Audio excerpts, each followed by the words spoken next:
MLB screwed the Braves by refusing to act on a weather forecast we all knew was going to suck.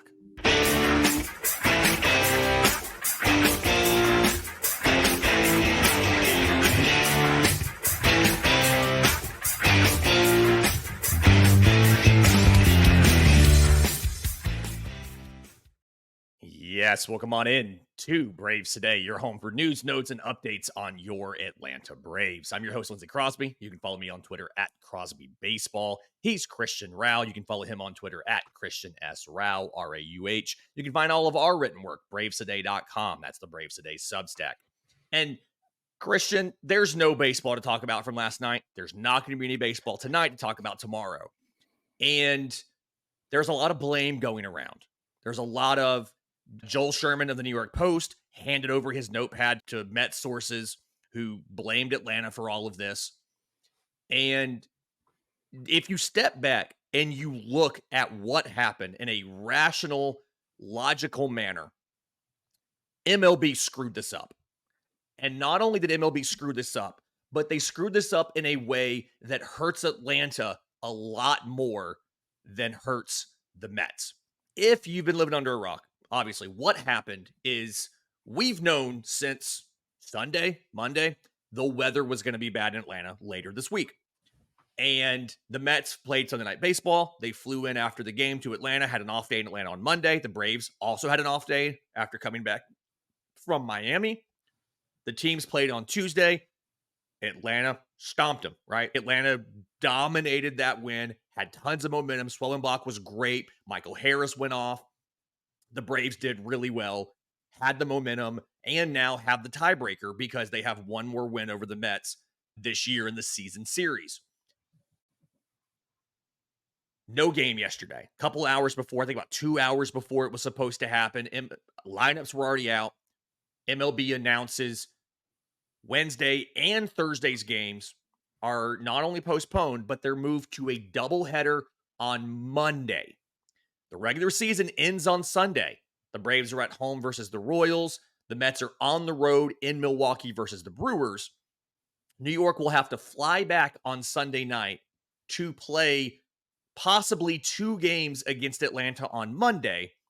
And then, assuming both teams are in the postseason, both teams would then fly out Monday night and fly to their respective wildcard cities. The Brewers are going to host a wildcard game. They are going to be the number 3 seed. So they're going to host a wildcard game.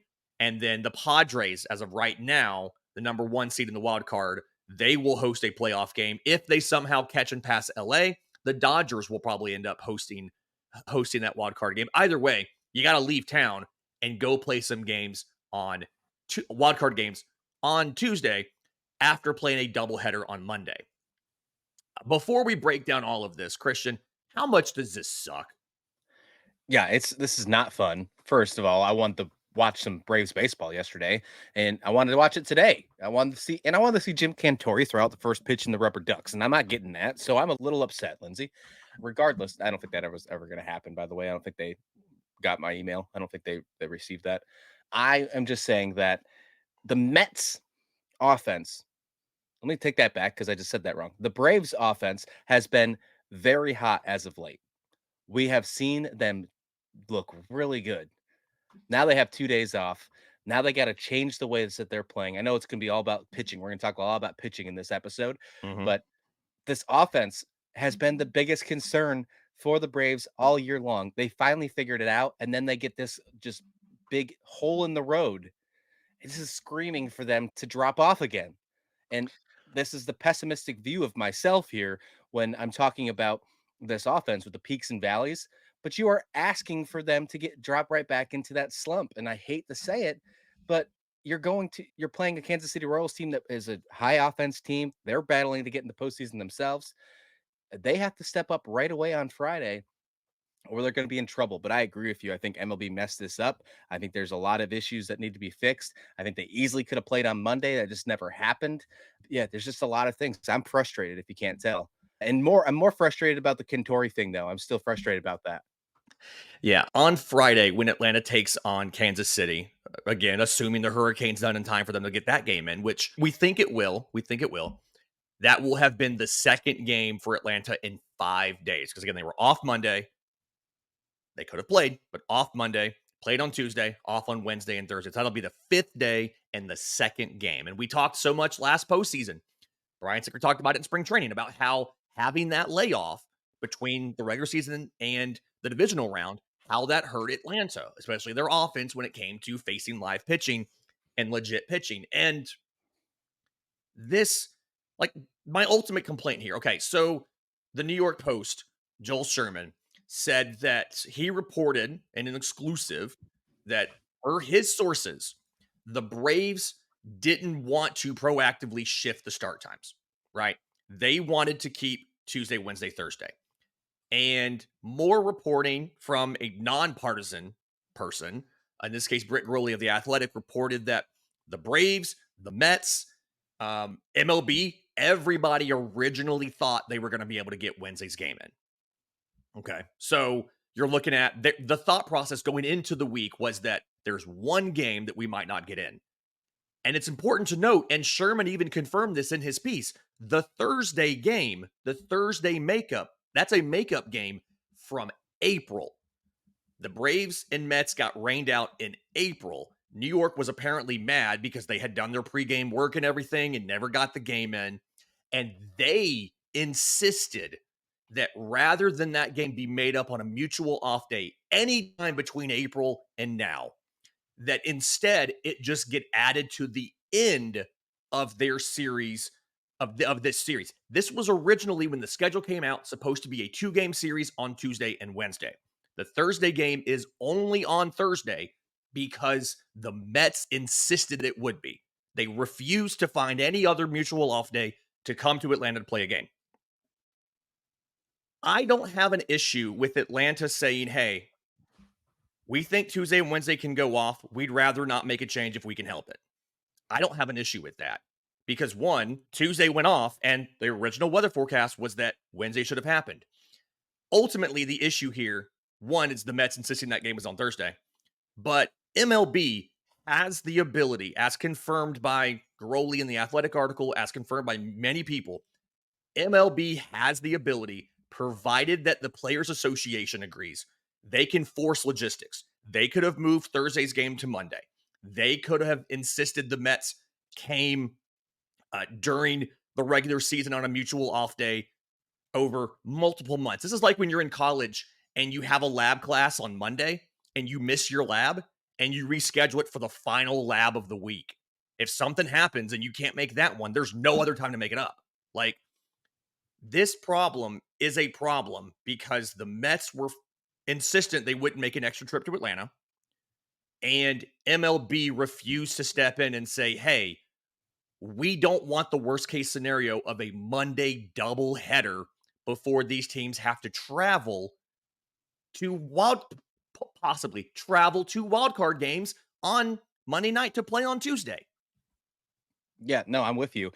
And the crazy thing about it is, and you're right about the Tuesday, Wednesday portion, but the Thursday game was added, as you mentioned. It was added in the middle of the season, pushed into the schedule as a Early makeup. in the season. It Right. was an April So game, April 10th. there's no reason why they could have moved it again and moved that Thursday game to Monday. And I think we would Yeah. have a lot more, we would have a lot less frustrations. Yes, we would still have a potential one game on Monday, Yeah.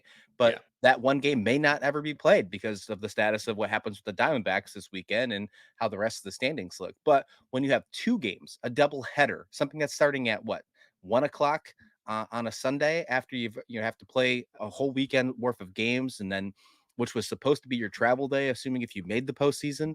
Now you're still going to have a travel day that day after playing at least 18 innings of baseball. Yeah, it's Well, just crazy. And there's just a lot of things that are very frustrating about this. yeah. And I think the biggest one, Lindsay, the biggest frustrating one is that the Braves rotation, in my mind, was set up perfectly for the Mets series, Yeah. for the Royal series, and then to set them up for game one, potentially if they made the wild card round. I can't say that's the same case now. Can't say that one bit. Yeah. So, to the other frustrating thing, before we get into that rotation real quick, the other frustrating thing is MLB's refused to come out and discuss a lot of this stuff, right? That Brian Stinker said in the press conference after the game was banged yesterday, he said that as far as he understands, Game 2 doesn't have to get played if nothing will change in the postseason after game 1, right? If both these teams are in or one of these teams is definitely out after game 1, they won't have to play game 2. You may just have a 161 game season. But MLB's not come on the record for that. If these teams are both in the postseason as of Sunday night, let's say Arizona, who won last night against the Giants, let's say that they collapse this week and they get swept by the Padres, right? If Arizona collapses and both these teams are one game up on Arizona when they both have the tiebreaker, meaning even if one team got swept in the doubleheader, it would not impact at all who was in the postseason. Are they going to make these teams come in and play when the only thing on the line is seeding? Yes, the seeding matters. I think you'd rather face Milwaukee than San Diego, but are they going to make these teams come in and play if the only thing that it would change would be, do you face San Diego or Milwaukee first? Because if so, that's also pretty dumb too. Just let them have it off. Stick with the seeding you would have as of the end of Sunday. I But think we that don't know comes because into MLB hasn't said anything. They won't talk about right. it. I think that there's my assumption here is that they will play if it's based on seeding, especially if one of the teams that are in is still the Diamondbacks. If it's both the Mets and the Braves that are teams that will be in the wild card race and then they determine seeding, I think that's when the potential question may appear where they're like, they're both in, let's just move on, get them traveled and get them on their way. But if the Diamondbacks are still in the race and it's either the Mets or the Braves that are on the outside looking in, I think that they'll still play both games. And just for the fact of why mess with Arizona in a situation that doesn't involve them really at all. So that's where my mind's set on that. But regardless, I think we're going to wind up playing both games on Monday. I think when it's all said and done, with all these scenarios are happening, I think we will have 162 Braves games by the time the season's over. And unfortunately, 2 of them are going to happen this Monday before they have to travel for their first wild card game because they're going to make the playoffs, Lindsay. It's going to happen. Yeah, it's definitely going to happen. Again, it's just MLB could answer a lot of these questions and they refuse to. Again, MLB could have fixed this and they refused to do that. Two, either by making the Mets, and I have not looked, but I'm assuming there was at least 5 mutual off days between April 10th and this week. MLB could have fixed this by either making the Mets make a trip, the end of a road trip or whatever, come into Atlanta for a single day, make up that game, or by turning around and moving Thursday's game to Monday, since it was a makeup already, just moving it to Monday and doing that. But instead, now we have a traditional doubleheader on Monday before you go. And the Braves losing this more than the Mets. Let's be completely clear. This sucks for both teams. Don't get me wrong. The Braves lose more than the Mets. Your point you made there, Braves had the rotation set. You were going to get Chris Sale in game 2. You were going to get Max Fried in game 3. It didn't matter who the Mets threw out there. You feel like you have the pitching advantage in both those games. And there's a lot of permutations of how this could work out over the weekend. Atlanta, as of now, has not announced the schedule. I'm expecting to get that notification on my phone from the Braves media team probably this afternoon with an announcement of the official rotation for the weekend. And but either way, the two things that this does is, one, now you don't get to have Sale and Fried both face the Mets and be available for the wild card, which you were in a position to do. And now you give Francisco Lindor more time to be healthy. He was in the lineup for yesterday. I am convinced those lineups were posted with both teams knowing they were not going to play. So I don't believe maybe that he was going to be in and play that game all game. But now he gets an extra 5 days to get healthy before he is available to come back and play against Atlanta. So it's worse for Atlanta than it is for New York. New York can bring back Luis Severino if they want to. Like, they can do that. And then they'll still have, it's when you don't have a dedicated number one guy, it really doesn't matter when you throw, they'll be fine for the wild card. Whereas Atlanta has a clear 1 and 2 in Sale and Fried. And again, they can't use them against the Mets and then again in the wild card like they would have been able to if these games had happened as scheduled. Yeah, if you're going to want to use Sale and Fried in the wild card, you're going to have to use them early in the series coming up against Kansas City and then hope that you can have them ready Yeah. for the And we're wild going to card. break all that down after the break. Okay, great. Let's Yeah. do that.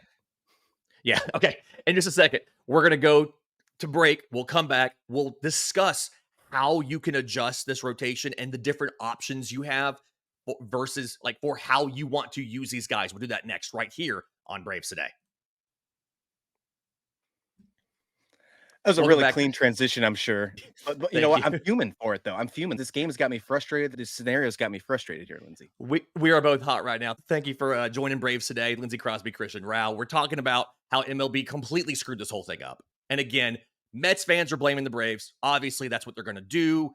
Honestly, the Mets were probably a little bit scared to face Atlanta last time they were in this situation in 2022. They got swept. They collapsed. They did not look like they were ready to go on Tuesday when they got beat by the Braves.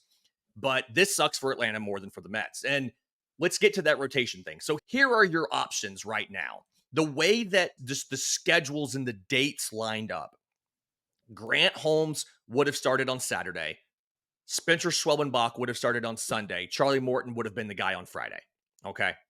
So your options now are if you choose to use that rotation, then you would have the options you would have Fried and Sale for games 1 and 2 against the Mets, but then you would not have them the entire wild card. Okay. If you do a bullpen game on Friday and then do Holmes and Schwellenbach against the Royals, then there's no off days before you would throw Charlie Morton in game 1 on 9 days rest for a dude that is a finesse pitcher with a great breaking ball. That is a long time to not face live hitters. And to do something where like maybe you bring back Ronaldo Lopez. He said last night he feels like he's ready to go. He might be able to start, he can bullpen, whatever the team wants, but you don't know what you're going to get out of him. It's risky to do Ronaldo Lopez as a starter either on Friday or on Monday. And so this is something where maybe you do Lopez and Holmes in game 1 of the doubleheader. You save Morton for game 2 if you need it, and game 1 of the wild card round. If so, that's if you throw Sale, Fried, and Schwelly this weekend. It's just whoever starts on Monday is not available at all in the wild card round. And if you have to burn 2 or maybe 3 starters, if you have to use Lopez and Holmes and Morton, then you only have Sale, Fried, and Schwelly, and you have to throw them this weekend, and then you have to bring back Schwellenbach on regular rest. Right? Actually, I think short rest. If he pitches on Sunday, he'd potentially be on Thursday. That would be it's not ideal here because again, you would have gotten Sale and Fried against the Mets, and then again in the wild card. Playing 5 games in 4 days does not seem like a very good idea right No. before the postseason for really for both teams, but for, especially for the Mets. Or excuse me, especially for the Braves. I think the Braves have it worse than the Mets. Schwellenbach, I think, is probably the one that you can definitely see and probably be the one that's going to be the most rested out of all of these. It just makes the most sense based on how he just pitched, and he'll probably be the one that doesn't really get messed with the most because he just got over a really good outing. And I want to see him go against the Mets. I want to see Schwellenbach get moved to Monday because what he's done against the Mets has been outstanding. So I want them to finagle that a little bit. But if you look at it, you're playing 5 more games in 4 days. Somehow, some way, your rotation is not going to be ready for game 1 of the wild card. There is no way that even if you started Sale this Friday or whoever you assumed was going to be your game 1 starter for wild card round on Tuesday, that they Sale's would be game ready 2 to then. go. Yes, if Sale goes on Friday and Fried's on Saturday, then Sale comes back for game 2 of the wild card, and if you make game 3, you get Max Fried. You might not get Yeah. Max Fried in the postseason because of this. And But if that's the case, your game 1 starter is going to be on short rest if you don't make some kind of interesting move this weekend, like a bullpen, like you mentioned, or potentially bring somebody up uh, to play that game. Dare I you say a Bryce Elder? see, and that's the other concern is Gwinnett's season is over. Those Right. guys have been done. Like, I guarantee you, Atlanta's had the guys that they might need. They've had them doing some sort of work, but their season has Attack been wise. since last Sunday. Yeah. Yeah. Taxi squad stuff. They're doing bullpens and side sessions, but their season is done. So those guys haven't made official starts in 9 or whatever days. I think it was last Sunday was their final game. You're in a situation if you bring one of those guys up to start either on Sunday or as the extra man in the doubleheader on Monday, then they're also coming in on extended rest. They haven't been in an actual game in over a week. And if you bring Elder up on Sunday, what if he loses? We still don't know how badly do you have to win all 3 games this weekend against the Royals, right? They are tied for the final wildcard spot in the AL. You have to win the series to even have this matter. But like this sucks for Atlanta. And I would argue again, as I've done all over this pod, I'm sure Mets fans are going to be angry about this. If you're here and you're a Mets fan, drop a comment down below. Let me know how you feel about this. I guarantee you, like, this is worse for Atlanta than the Mets. Because one, they already hold a postseason spot. They are in the postseason. And it's going to be hard for them to not be in the postseason because they are above Arizona. It can happen.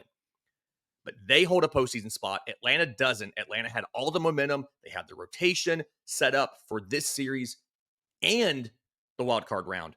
And now something's going to give. If you do Sale on Friday, Fried on Saturday, again, you have to find a starter on Sunday and then find starters on Monday to be able to use Schwellenbach, Sale, and Fried in games 1 through 3. That's, Is I there a guess maybe. is there a scenario at all where you hold off either Sale or Freed, have them skip the weekend and prepare them for the Monday doubleheader for in case you Have them you be need game them? 2 if you need game 2, and if not, have them be game 1. See, Yes. maybe. I think okay, so if you go with the listed starters, or I guess the rotation spots, you gotta fill Friday, or I guess Friday would be Morton, Saturday would be Holmes, Sunday would be Schwellenbach, and then Fried and Sale would if you're just skipping their turn through this time, they'd be available for Monday. I'd probably do Fried in game 1 and have Sale either ready to do game 2 or push him to Tuesday.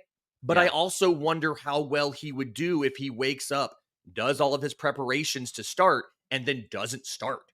Like there's Right. concerns about that too. And given that it's a traditional doubleheader, it's 40 minutes after game 1's over. It's not like it's a day night, things like that. He's gonna start his prep right as that game's ending.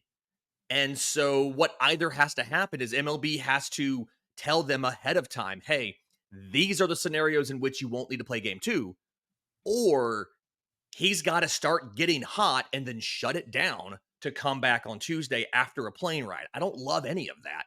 A lot of teams, and Atlanta is one of those teams that gives their guys the option. They'll let the starter fly out to the next city ahead of time. They'll let them leave early and go get to the city early, get a good night's rest, and meet the team there that night to start the next day. That's a common thing now that MLB teams do is if you start the first game of a road trip, you fly out early. You're not even there for getaway day. And obviously you can't do that in the situation because you don't know where you're going to be playing on Tuesday. Your advanced team, your advanced scouts have to prep for both San Diego and Milwaukee. And then it might be moot because you might not be in at all. It's just MLB screwed this up. And I will argue until I run out of breath that this hurts Atlanta a lot more than it hurts the Mets. Yeah, when you look on the other side, when you look at the Mets, it looks like Severino will be able to go on Monday. You'll be able Yep. to see maybe even Shamanaya on Monday. And then when they make it to the postseason, because I think we're going to see both NL East teams, I do still feel like Arizona's going to be the team that falls out. So when they make the postseason, they can start with a guy like David Peterson or Jose Quintana as their game 1 starter. And that doesn't seem like a bad thing for the Mets at all. So I agree with you. I think that the Braves have been screwed over by MLB more than the Mets in this case. I think that there's a small argument for the Mets to be able to make and say that they've been screwed because they do have to do some travel. Oh, yeah. It's not There's good for some them. argument. Yeah. And I'm okay with saying that 25 minutes into this episode. But for the first 25 minutes, absolutely, Lindsay, the Atlanta Braves were screwed. And I still stand by that. There's no doubt about it. Before we get out of here real quick, Ronaldo Lopez's bullpen that he threw on Tuesday. He said, this is talking to the media last night before everything was banged. He said it was about 80% and he, quote, feels great. He said he is ready to be activated whenever the team decides he's ready. He can be reinstated as soon as today. Obviously, the team's not going to make a roster move on Thursday. They don't need to. If he comes back, for the weekend. Are you comfortable with him making a start, or is he coming back as a bullpen piece? Yeah, I wouldn't activate him until at the latest Monday, personally. Like, I would hold him off until that doubleheader, um, because you can use what you have now in the bullpen, and then what you really need help with what's going on with that pitching is on Monday. And that might be able to answer some of your questions. We talked about, would you bring a guy like Bryce Elder up? Maybe Lopez can fill the spot. But I think at the absolute earliest, Sunday would be the only time I'd bring Lopez up and maybe put him as the starter, scheduled starter. But what I'd like to see from him is him be the first guy out of the bullpen in the postseason. I've mentioned this a couple times on first pitch when we're talking about other pitching scenarios in the playoffs, but I think what one of the most impactful starters to bullpen that I've seen in years past was in 2019 when the Washington Nationals brought Patrick Corbin, when they traded for Patrick Corbin, when he was still Mhm. good, might I mention. And they put him in the bullpen. And he started a couple games in the playoffs, but what he was really, what really helped them was his shutout innings he pitched to the Nationals in the playoffs and including the World Series. A guy like Lopez, who has reliever experience, who has had a great season as a starter, you put him back in the bullpen and be able to throw some electric stuff and not worry about his innings limits or things like that. I think that could be huge for the Braves going down the stretch, especially in the postseason, especially at the beginning of the wild card race where you have question marks about your rotation after this really crappy thing that's ending their season that MLB screwed them by. So, yeah, I think Sunday at the earliest when they should bring Lopez in. Yeah, and the thing that I worry about here is I don't think you can count on him to start and give you any sort of meaningful length. He's thrown 7 innings in the month of September because he left that September 10th start after 1 inning against the Nationals, went on the IL soon after, and has not been back since then. And again, 80% bullpen, which guys don't go full intensity in their bullpens. So don't think that was a problem that he's not healthy. And we've talked about that with reference to Spencer Schwellenbach and what Chris Sale tells him. Hey, save your bullets, 15 pitches, and that's it.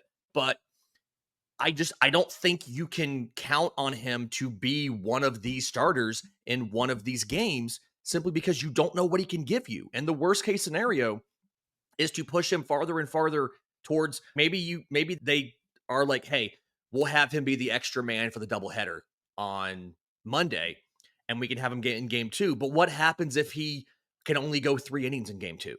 You've already had to cover some from game 1. Now you got to throw 6 innings out of the pen in game 2 and then go pitch the next day in a wild card game. So That's I a good feel like point. you can't count on him to be one of your 5 starters for these next 5 games.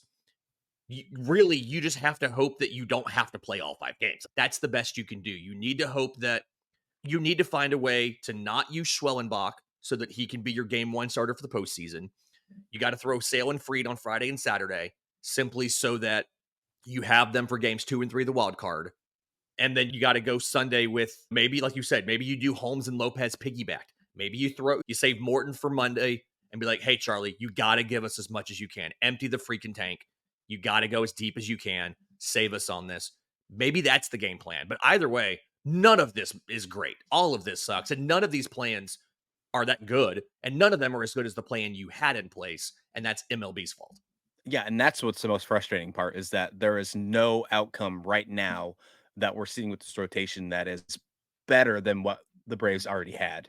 And that's the frustrating part. I like that idea about Lopez.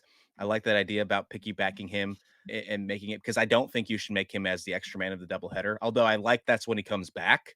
But I think that if you do play a doubleheader, the extra man for the game should be somebody that can easily provide you length, like a AAA starter that you do not intend to put on the playoff roster. Someone that you can just use and know that those innings are going to be the only innings that guy needs in the next week.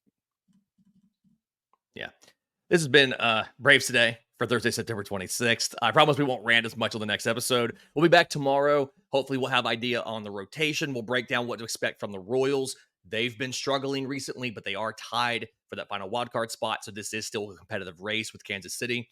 So we'll do that. Until then, if you're listening on audio, do us a favor, leave us a 5-star review. If you're on YouTube, subscribe to the channel, hit the notification bell when we drop a new show. And either way, tell your Braves friends that there's a show they can go out there and listen to that breaks down all about what's going on with your Atlanta Braves and occasionally has a pretty good tirade. Until next time, this has been Braves Today.